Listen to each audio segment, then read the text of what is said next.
What if I told you that failing 100 times wasn't the end, but the beginning of something extraordinary? This is the story of a man most people gave up on. At 37, he had nothing left. No money, no job, no family to come home to. Divorced, alone. He was living in a cheap motel on the edge of town, the kind with flickering lights and a broken vending machine in the lobby. His wallet held a few crumpled bills, barely enough to buy dinner. His phone stayed silent.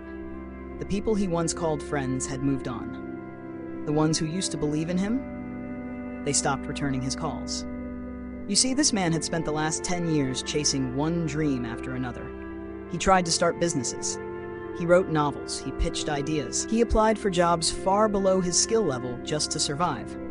Every single attempt ended the same way, rejection. Some people fail once or twice and bounce back. He had failed over 100 times. Can you imagine what that does to a person? Eventually, even his parents, loving but tired, began to gently suggest he find something more realistic. To stop chasing the impossible. He became known not as the dreamer, but as the disappointment. And yet, every single morning, before the world woke up, he sat at that tiny motel desk, coffee in hand, and wrote. It was his ritual, his anchor. No one was reading, no one was waiting, but still he wrote. On his 101st try, and yes, he counted, he submitted a short story to an obscure website. It wasn't a masterpiece. He didn't even proofread it properly.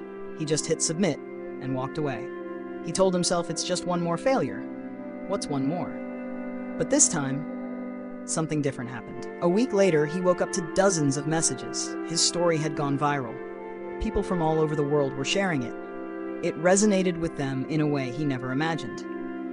Then came the emails from publishers, the phone calls from media outlets, the invitations to speak, to write more, to be heard.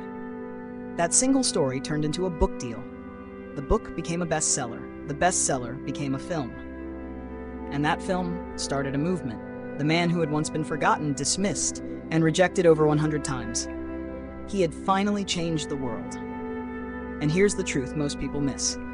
If he had quit after the 100th failure, if he had given up just one step before the breakthrough, none of it would have happened. Success didn't come despite the failures. It came because of them. Because he kept showing up. Because he refused to stop. And maybe you're not writing a story. Maybe your dream is something else. A project, a business, a relationship, your health, your healing. Maybe you've already failed 5 times, 10, 50. But what if try number 101 is the one that changes everything? If it matters to you, it's worth failing for. So don't wait for perfect timing. Don't wait for applause. Pick up the pen, lace up your shoes, open that document, make the call, start your next chapter today. And if this story moves something inside you, leave a comment below. I will keep going. Because maybe, just maybe, your 101st try is right around the corner.